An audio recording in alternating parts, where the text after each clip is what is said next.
मलिक ने भी बोल दिया कि हमारे नाम पे कंट्रोवर्सी करनी है तो भैया खुलने में आ जाओ। I am the controversial king, मैं तो कर लूंगा सब कुछ हैंडल, पर तुम अपनी सोच लो कि फिर तुम हैंडल कर पाओगे कि नहीं।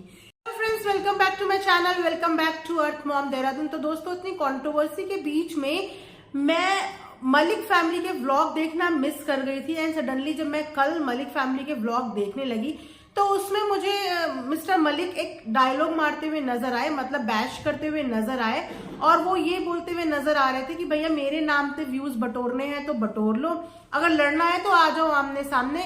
बार बार इस चीज का हवाला दिया जाता है कि हमने ये कर दिया, हमने वो कर दिया। मुझे समझ नहीं आया कि ये किसके लिए बोलने लगे। फिर मैंने थोड़ा सा छानबीन करी, थोड़ा सा अपने दिमाग के घोड़े दौड़ाए, रिसर्चिंग शुरू करी, देन मेरे सामने आया अपना दीदी का व्लॉग। तो पता चला कि अपना दीदी पे गुस्सा निकल रहा था मिस्टर मलिक का, क्योंकि अपना दीदी ने अपने व्लॉग में इस बार डायरेक्टली नाम के साथ जो है मिस्टर मलिक को बैश आउट कर दिया। उन्होंने अपने व्लॉग में ये बोला कि मैंने इनके लिए इतना कुछ किया है, अपना दीदी के बारे में बता रही हूँ, उन्होंने बोला मैंने इनके लिए इतना कुछ किया है कि कोई कर भी नहीं सकता, और इनके लिए करने के चक्कर में आज मैं खुद नुकसान उठा के बैठी हुई हूँ।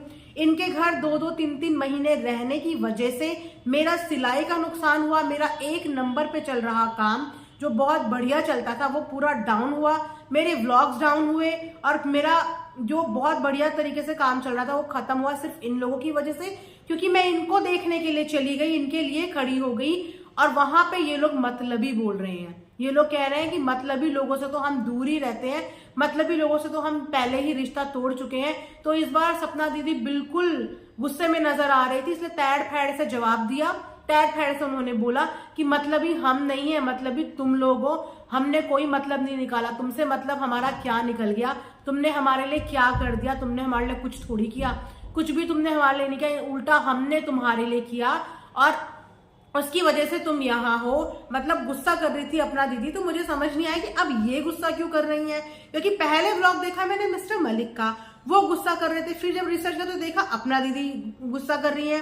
तो मैंने कहा ये इतना ज्यादा गुस्सा क्यों कर रही है विद नाम, मतलब पूरा इस बार तो पूरे उसमें थी वो कि मैं अब जवाब दूंगी, कोई मुझे मतलब ही बोल के दिखाए तो मैं तो जवाब दे दूंगी सीधा। वो मतलब इस उसमें थी, गुस्से में।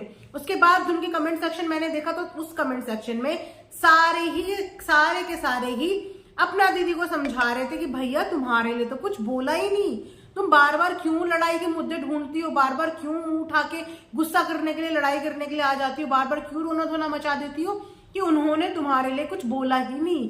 तुमने हर चीज अपने ऊपर लेनी आती है, या बार बार तुम ये नाटक करती हो हाइप बनाने के, कंट्रोवर्सी क्रिएट करने के लिए, या व्यूज बढ़ाने के लिए। उनके खुद के कमेंट सेक्शन में ये कमेंट थे।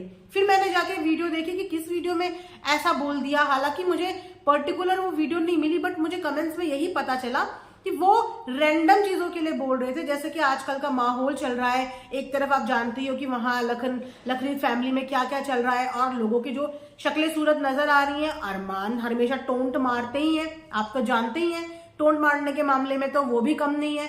तो उन्होंने एक रैंडम कमेंट किया था जिसमें उन्होंने बोला था कि मतलबी लोगों से भैया अब हम दूर हो चुके हैं, हमने बहुत देख लिया, बहुत लोगों का करके देख लिया, और लास्ट में हमें जो मिलता है तो हम इस चीज से दूर हो चुके हैं। उन्होंने पर्टिकुलर अपनी बहन का नाम लिया ही नहीं, और इनफैक्ट उन्होंने आज तक भी अपनी बहन के लिए कुछ बोला ही नहीं। उनकी जो भी लड़ाई झगड़े चल रहे थे वो सरोज भाभी और उनके बीच के ही थे, लेकिन अरमान इस लड़ाई में नहीं आए थे, उन्होंने इस लड़ाई में कुछ बोला ही नहीं। अगर उन्हें बोलना होता तो वो पहले ही बोल देते। हाँ, उन्होंने बीच में 1-2 बार स्टेटमेंट जरूर दी थी जब घूम के उनके ऊपर बात आई थी, तो उन्होंने यही बोला कि अब और कुछ नहीं मिल रहा है तो अब मेरे नाम पे कंट्रोवर्सी कर लो, मेरे नाम पे व्यूज कर लो, वैसे व्यूज आने नहीं तो भैया अगर करना है तो आमने सामने आ जाओ और खुल के कर लो, जो तुम्हें खुल के बोलना है तुम खुल के बोल लो, लेकिन इस तरीके से मत बोलो। तो वहीं पे लोगों ने तो देखो अपना दीदी को समझाने की कोशिश की कि भैया उन्होंने तुम्हारे लिए नहीं बोला था, और वाकई में मुझे भी यही लगता है कि उनके लिए नहीं बोला था। अब क्यों उनके लिए बोलेंगे यार, उनके पास बोलने के लिए लोगों की कमी है क्या? इतना बड़ा कंट्रोवर्शियल मुद्दा चल रहा है, वो चाहे तो वहां पे अच्छी खासी अपनी हाइप बना सकते हैं, पर उन्होंने वहां पे नहीं बोला तो वो यहाँ पे बार बार अपना दीदी को टोंट क्यों मारेंगे? और वैसे भी मधुमक्खी के छत्ते पे वो अपनी फैमिली कंट्रोवर्सी पे तो हाथ डालेंगे नहीं। उन्होंने एक रैंडम बात बोली थी जो वो अक्सर बोलते हैं कि मतलबी लोग। अब अगर मतलबी लोग किसी को भी बोल रहे हैं, सामने वाला अपने ऊपर ले रहा है, तो ये उसकी गलतफहमी है कि वो अपने ऊपर क्यों ले रहा है यार।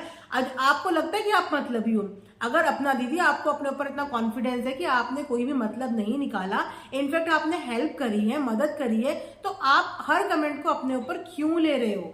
जब आपको पता है कि आपने मदद करी है, और उनको भी कहीं ना कहीं पता ही होगा ना कि जिस टाइम पे कोई नहीं था उस टाइम पे आप उनके पास गए थे, तो वो भी इस चीज के लिए आपको कभी कुछ नहीं बोल रहे। तो जब वो भी नहीं बोल रहे तो हर स्टेटमेंट को, हर टॉन्ट को अपने ऊपर मत लो, इससे आप भी गुस्सा रहोगी और फिर आप कुछ बोलोगे तो आप जानती हो फिर वहां से भी कुछ रिवर्ट आएगा और फिर बातें बढ़ जाती हैं। और वाकई में अगर कंट्रोवर्सी करने के मूड में हो दोनों के दोनों, तो भैया कंट्रोवर्सी कर लो, फिर तो कोई दिक्कत ही नहीं है।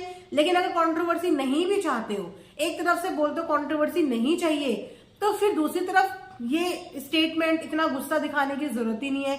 वो बंदा अपना लोहड़ी लाड़ी के फंक्शन में बिजी है, आजकल गाने ट्रेंड कर रहे हैं, अपने अदर काम में बिजी है, क्यों उसको छेड़ रहे हो? फिर उसको छेड़ते हो तो फिर आपको पता है कि फिर वो एक बार छिड़ जाते हैं तो फिर वो भी पीछा नहीं छोड़ते।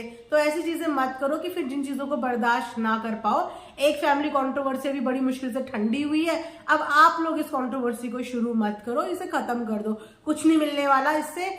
देखो, अरमान को तो बहुत अच्छे से कंट्रोवर्सी हैंडल करनी आती है, वो कंट्रोवर्शियल किंग ऐसे ही नहीं बन गए, उन्होंने इतनी बड़ी बड़ी कंट्रोवर्सी यार हैंडल कर ली। मैं इस चीज के लिए मानती हूँ कि वाकई में यहाँ पे लोग छोटी मोटी कंट्रोवर्सी में इतने पैनिक हो जाते हैं, इन्होंने अपने लिए इतनी बड़ी बड़ी कंट्रोवर्सी हैंडल कर ली कि इस चीज के लिए ना बहुत बड़ा जिगरा भी चाहिए और बहुत ज्यादा सब्र भी चाहिए, और उस बंदे के अंदर सब्र भी बहुत है और जिगरा भी बहुत है। तो वो उसके साथ भिड़ने का कोई मतलब नहीं है, क्योंकि उसके अंदर बहुत सब्र है, पेशेंस बहुत है। लेकिन आपके अंदर नहीं है, आपकी हेल्थ डाउन हो जाएगी, आप परेशान हो जाओगी, फिर डॉक्टर्स के चक्कर काटोगी, तो वो चीजें गलत हो जाएंगी ना।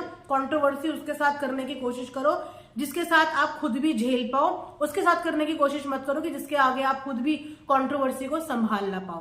तो ये था मेरा एक रिएक्शन। दोनों के व्लॉग्स मैंने देखे तो मुझे यही लगा कि वाकई में जो कमेंट आया था वो अपना दीदी के लिए नहीं था, अपना दीदी ने अपने ऊपर ले लिया और अच्छी खासी भड़ास निकाल ली। तो ये था अभी तक का अपडेट। आई होप आप लोगों को पसंद आएगा। जाते जाते चैनल को सब्सक्राइब, वीडियो को लाइक जरूर करना। मिलते हैं नेक्स्ट वीडियो में, टेक केयर।